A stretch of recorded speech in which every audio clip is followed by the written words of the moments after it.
prvých záberoch filmu nás zoznamujú s Brechtom a jeho synom Kaleom, ktorí si spolu užívajú rybačku na pozadí pôvabných scenérií a horských štítov. Otec sa teší, že trávia čas spolu. Po rybačke sa rodina vracia domov autom, Kale sedí za volantom a popritom sa cez telefón rozpráva s mamou. Chalan sa chváli množstvom ulovených rýb. Kvôli rozhovoru sa otec so synom rozptýlia a havarujú, pričom tínedžer príde o otca. Potom Kale ďalej chodí do školy, hoci sa cíti skľúčené. Na hodine španielčiny mu učiteľ urobí poznámku, že nie je schopný splniť úlohu. Popritom učiteľ spomenie Kaleovho otca, čo tínedžera vyvedie z miery. Za tento incident Kalea postavia pred súd, ktorý ho odsúdi na 3-mesačné domáce väzenie. Aby polícia kontrolovala tínedžera a jeho polohu, nasadia mu na nohu špeciálny náramok, ktorý sleduje, či chalan neprekročí vyznačené územie. Počas domáceho väzenia Kale lenivie a stravuje sa zle. Preto sa mama Julie, ktorá musí sama živiť rodinu, rozhodne vziať mu konzolu aj televízor a naloží mu kopu domácej práce. Dni splývajú do jedného. Naruší ich iba príchod Kaleovho školského kamaráta Ronnieho. Chalan súcití s kamarátom a zaujíma sa, čím sa medzi 4 stenami zamestnáva. Jedného dňa narušia jednotvárnosť susedskí chlapci, ktorí sa rozhodnú Kalea vytrestať a podhodia mu nepríjemné prekvapenie v podobe horiaceho psieho trusu. Šokovaný chalan sa snaží dobehnúť páchateľov a potrestať ich, kvôli čomu opustí hranicu domu. Zrazu sa na Kaleovom náramku spustí signál, ktorý privolá najbližších policajtov k jeho domu. Zo všetkých síl beží späť, dúfa, že krátky signál si nik nevšimne, ale uvidí prichádzajúce policajné auto. Príde príslušník poriadkovej služby, ktorý je zároveň príbuzný toho učiteľa, a zvalí Kalea tvárou na trávnik, čo sledujú jeho noví susedia, sťahujúci sa do vedľajšieho domu. Rozladený takýmto zaobchádzaním chalan volá mame. Povie jej, že policajt pohrozil novým podaním na súd pri ďalšom prekročení hranice domu. Aby sa aspoň nejako zabavil a poistil proti opakovaniu incidentu, tínedžer si na trávniku vyznačí čiaru, za ktorú nesmie prekročiť. Z okien svojho domu Kale, občas spolu s Ronnym, svedomito pozoruje ostatných ľudí, ich život, zvyky a denné činnosti. Obzvlášť ho zaujme nová susedka Ashley, ktorá sa sťahovala práve počas incidentu so susedskými chlapcami. Čoskoro sa Cale s dievčaťom zoznámi, keď sa márne snaží vytiahnuť poštu zo schránky. Ashley mu šibalsky pripomenie, čo sa stalo, ale chalan to odľahčí, že policajti si jednoducho pomýlili dom. Večer, keď v správach počuje o zmiznutiach dievčat, Cale si všimne, že auto jeho suseda Turnera sedí na opis. Má dokonca rovnaký preliačinový šrám. Tínedžer sa rozhodne pozorne sledovať dom a jeho majiteľa. Kale sleduje cez škáru v plote a počuje, ako niekto odhalí jeho skrýšu. Vyľakaný chalan strnie, no ukáže sa, že sused sa rozprával s králikom, ktorý sa chytil do pasce. Keď príde na návštevu Ronnie, Cale sa s ním podelí o svoje podozrenia. Spolu začnú skúmať podobné zmiznutia, ktoré sa pred 3 rokmi diali v Texase.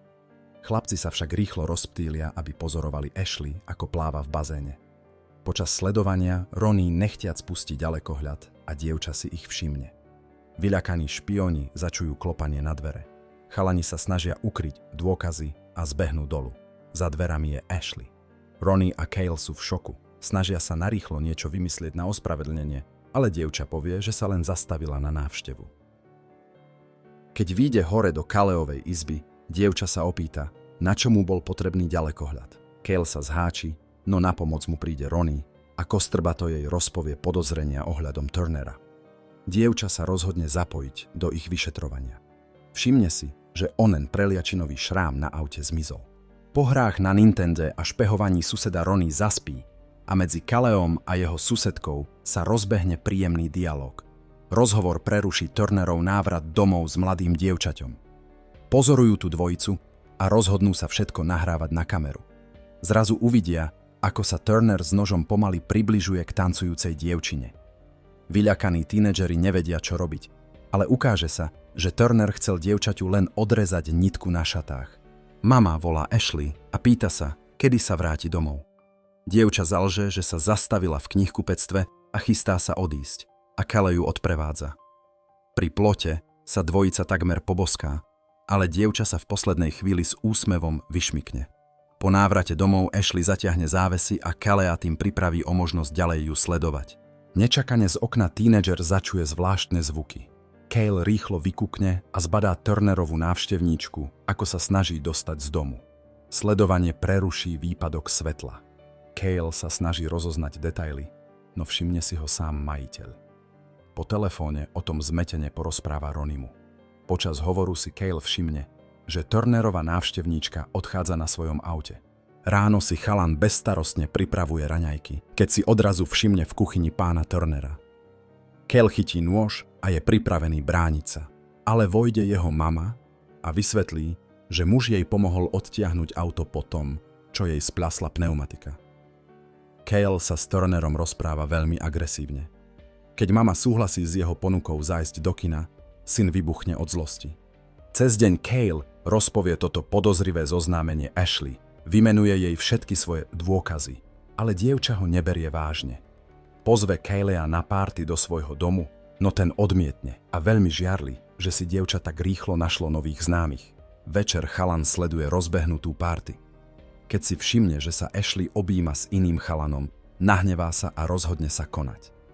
Cale postaví reproduktor na svoju strechu a pustí zvláštnu hudbu, aby oslavu pokazil. Podarí sa mu to, pretože začuje zvonenie pri dverách. Chalan veľkolepo vyjde na ulicu. No, namiesto Ashley narazí na susedských chlapcov, ktorí po ňom hádžu odpadky. Po návrate do izby Cale zbadá, ako sa Ashley šplhá oknom dnu a beží k prehrávaču, aby hudbu vypla. Dvojica sa poháda a Ashley zistí, že ju chalan celý čas sledoval. Cale vysvetlí, že ju sledoval, lebo ho zaujíma Ashley znútra, jej zvyky a malé zvláštnosti. Chalan ju považuje za obdivuhodnú, výnimočnú a dojímavé dievča ho poboská. Z nenazdania začujeme výkrik a na okne pána Turnera sa objavia zvláštne červené špliechy. Dvojica si všimne, ako sused vynáša z domu čudný modrý vak, z ktorého vyteká akási tekutina.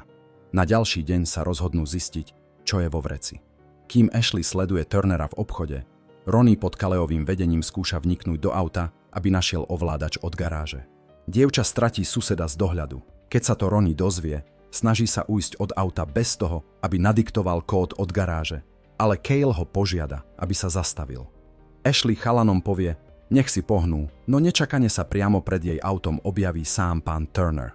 Muž si sadne do auta a povie, že o sledovaní vie a že pozná spôsoby, o akých sa tínedžerom ani nesnívalo. Turner žiada, aby ho nechali na pokoji a povie, že svet ovládla paranoja a Ashley by jej nemala podľahnúť. Keď o tom dievča porozpráva kamarátom, Cale navrhne podať naňho oznámenie na polícii. Chalan si je istý, že má čo skrývať. Na to Ashley poznamená, že Turner má svojím spôsobom pravdu a na špionské hry by sa malo prestať hrať. No Cale sa nechystá vzdať a suseda ďalej pozoruje. Do domu chalana nečakane vletí vystrašený Ronnie a povie, že nechal telefón v Turnerovom aute. Cale ho požiada, aby sa upokojil. Ponúkne kamarátovi, nech si zoberie mobil a popritom prenikne do garáže. Ronnie mu sa to podarí, z auta si vezme telefón a prezrie si to modré vrece. Chalan povie, že vo vnútri je niečo lepkavé a neznáme, so zvláštnym zápachom. Zrazu sa garážové dvere zatvoria. V panike Ronnie vbehne do Turnerovho domu a hľadá východ s vydeseným krikom a spojenie s ním sa preruší. Cale chytí pálku a vyrazí do domu, lebo sa bojí o kamaráta. No nestihne vojsť, keď sa objaví policajné auto a zadrží utečenca. Z domu v Župane vyjde pán Turner. Cale požiada policajtov, aby prehľadali dom a garáž. Policajti nájdu vrece, ale vo vnútri leží jeleň, ktorého Turner zrazil. Za porušenie domáceho väzenia majú Calea na druhý deň o 9 ráno predvolať na súd. Jeho mama sa bojí, že Turner môže proti chalanovi vznieť obvinenia a chce sa s ním porozprávať, čo syna rozčúli. Keď ostane sám, úzkostlivo sleduje, ako mama vchádza do susedovho domu. Zrazu mu príde správa od Ronnieho. Pozri si svoju telku. Na fotke Cale vidí, že kamarát v zvláštnej póze leží v jeho skrini. Vystrašený chalan otvorí dvierka, ale Ronnie zrazu ožije a smeje sa kamarátovi. Spolu sledujú, ako sa Caleova mama rozpráva s mužom. Ronnie odovzdá kamarátovi záznam z kamery a zíde dolu. Pozrie si to video a popritom sleduje mamu s pánom Turnerom, ktorí sa veľmi milo rozprávajú. Žena rozpráva Turnerovi o rodinnej tragédii a synových prežívaniach. Medzitým Cale študuje stop snímku z Ronnieho záznamu, na ktorej vidí zvláštnu škvrnu. Keď obraz priblíži, chalan spozná dievča, ktoré k Turnerovi prišlo. Chalan v panike zavolá Ronnieho. V tom momente Turner chytí Caleovú mamu a po preniknutí do domu omráči Ronnieho.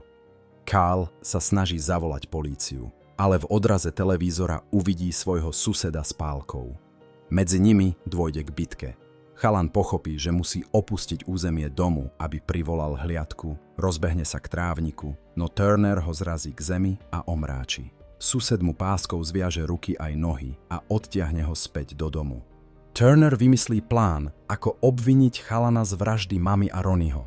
Keď ho Caleovi rozpovie, nadiktuje mu text odkazu pre Ashley. Nečakane sa v dome objaví samotné dievča. Cale využije chvíľu, zrazí Turnera k zemi a snaží sa dostať k nej. Sused dvojicu dobehne, ale dievča ho omráči a spolu sa ukryjú v izbe. Keď Ashley Calea rozviaže, chalan povie, že musia výjsť za hranicu pôsobenia náramku. Turner vyrazí dvere pálkou, no dvojica vylezie oknom a zo strechy skočí do Ashleyho bazéna. Kým dievča volá políciu, Cale sa snaží zachrániť mamu a prenikne do susedovho domu. Policajtovi príde výjazd o Caleovom odchode zo zelenej zóny, ale rozhodne sa ísť na volanie až po malom občerstvení. Medzitým chalan za mriežkou v stene nájde Turnerovú skrýšu s nezvestnými dievčatami. Keď začuje hukot za stenou, pokračuje ďalej a uvidí bielu miestnosť s mraziacimi boxmi, no žiaľ, ani tam jeho mama nie je. Zvuk silnie a vyľakaný chalan sa pokúša nájsť jeho zdroj. Za stenou v tej istej miestnosti sa ukáže tajný prechod. Policajt príde k Turnerovmu domu a hľadá Calea. Pomaly kráča chodbou a snaží sa spojiť s dispečerom, keď naňho zaútočí majiteľ domu. Cale, ktorý zostúpil do polosuterénu, to začuje a pochopí, že Turner tu bude čo nevidieť. Zrazu sa mu pod nohami preborí podlaha a spadne do vody. Vedľa neho sa objaví aj veľa zmiznutých žien. Vystrašený a šokovaný Cale sa dostane z vody a pokračuje v hľadaní. Zrazu chalan objaví mamu, zavesenú za ruky pod stropom, ako naňho volá o pomoc. Chalan ju rozviaže, no z tmy sa nečakane vynorí Turner. Po ťažkom súboji sa Caleovi podarí nad susedom zvíťaziť. Za dolapenie tohto zločinca chalanovi zrušia domáce väzenie. Spolu s Ashley a Ronnym si užíva život a konečne sa odvďačí susedským chalanom. V tomto momente sa film končí. Ďakujeme všetkým, že ste toto video dopozerali až do konca. Dajte tomuto videu like, ak sa vám páčilo. Napíšte do komentárov, čo si o tomto filme myslíte a uvidíme sa v nových videách.